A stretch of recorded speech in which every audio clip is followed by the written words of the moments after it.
தமிழ்நாட்டுல வந்து நாங்க ஒரு சர்வே பண்ணி போறோம். திராவிட மாடல் ஆட்சி எப்படி இருக்கு? அரே சாமி என்ன சொல்லுது இது? அரே சாமி நல்லா தானே பண்ணுது. அரே சாமி காலை உணவு திட்டம், அரே சாமி மக்களை தேடி மாத்துவோம், அரே சாமி இளம் தேடி கல்வி, அரே சாமி பெண்களுக்கு உரிமை தொகை, அரே சாமி இலவசமா பஸ் பயணம், அரே சாமி பிள்ளை நல்லா படிச்சா காசு கொடுக்குது, அரே சாமி இதெல்லாம் நல்லா பண்ணுது. இந்த கவர்மெண்ட் தடுக்குது, மேலே மோடி என்ன புரிஞ்சுது. பெண்கள் முன்னேற்றம் நல்லா தான் பண்ணுது. இப்ப புதுசா ஒரு கட்சி வந்து அதை பத்தி என்ன நினைக்கிறீங்க? அரே சாமி 40 ஊரே கொண்டது சாமி சத்த அளவுக்கு போகல.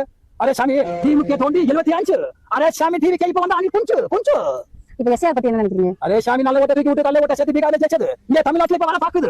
அரே சாமி இங்க திராவிட மாடல் ஆட்சி, இந்த சாமி ஆதங்க முடியாது, அசிக்க முடியாது சாமி. அரே சாமி என்ன சொல்லுது? நீ வாய தந்தா போய் சொல்லுது. நீ உன் தாடியை சரி பண்ணுது, ஒட்டினதெல்லாம் வெளியே வருது. பக்கத்துல இருக்கிற அக்கா வந்து மேக்கப் கிளீனா தெரியுது. அரே சாமி என்ன சாமி? எந்த இடத்துல நரிக்குறவர்கள் வந்து அரே சாமி, ஆ சாமி, ஓ சாமி அப்படின்னு சொல்றாங்க. டிராமா போடுறீங்க, அது ஒழுங்காவது போடுங்கடா.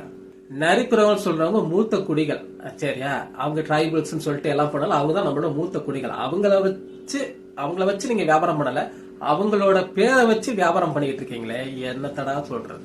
நான் முன்னாடியே பதிவு பண்ணியிருப்பேன். தேடி வரும் தெய்வங்கள் சொல்லிட்டு ஒரு ஷார்ட் பிலிம் பண்றதுக்காக வந்து நிறைய டிராவல்ஸ் பண்ணியிருந்தேன். அந்த நிறைய டிராவல் வந்து ஒரு 10 வருஷத்துக்கு நிறைய டிராவல் பண்ணும்போது இந்த நரிக்குறவர்களாகட்டும், அதுக்கப்புறம் வந்து இந்த முகத்துல வந்து நிறைய வந்து கடவுள் வேஷம் போட்டு வருவாங்கல்ல, அவங்க எல்லாம் அவங்க கூட எல்லாம் உட்கார்ந்து அவங்க கூட சாப்பிடுறது, அவங்க கூட நிறைய தங்கி நிறைய விஷயங்கள் ரிசர்ச் மாதிரிலாம் பண்ண ஆரம்பிச்சேன்.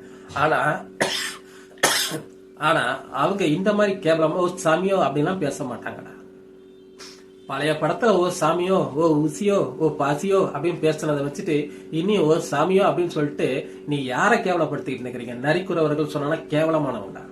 ஒரு பழமொழி ஒண்ணு சொல்லுவாங்க, ஆட்டை கடிச்சு மாட்டை கடிச்சு கடைசியில மனுஷனை கடிச்ச கதைன்னு. அந்த மாதிரி இங்க கடிச்சு அங்க கடிச்சு கடைசியில வந்து நரிக்குறவர்கள்ட்ட போயிட்டாங்க. அதுக்கப்புறம் வந்து பழங்குடி மக்கள்கிட்ட போவாங்க. இப்படியே போயிட்டு அங்க போயிட்டு முன்னாடி போயிட்டு பழங்குடி மக்கள் வந்து அது சவுத் ஆப்பிரிக்கால பழங்குடி மக்கள் வந்து போட்டோ வச்சு டான்ஸ் ஆடுற விளம்பரம் இருந்துச்சு. இப்ப வந்து நரிக்குறவர்கள் வந்து இந்த மாதிரி பண்றாங்கன்னு சொல்லிட்டு ஒரு விளம்பரம் கொடுக்குறீங்களே, நரிக்குறவர்கள் தயவு செய்து நீங்க இந்த வீடியோக்களை பாத்தீங்கன்னா உங்க சமுதாயத்தை இவ்வளவு கேவலப்படுத்துற ஒரு கூட்டத்தை நீங்க ஏன் கேள்வி கேட்காம இருக்கிறீங்க?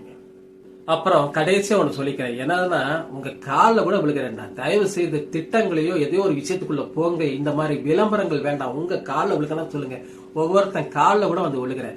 இந்த மாதிரியான கேவலமான விளம்பரங்கள் இனி வேண்டவே வேண்டாம், அது பார்க்க முடியல.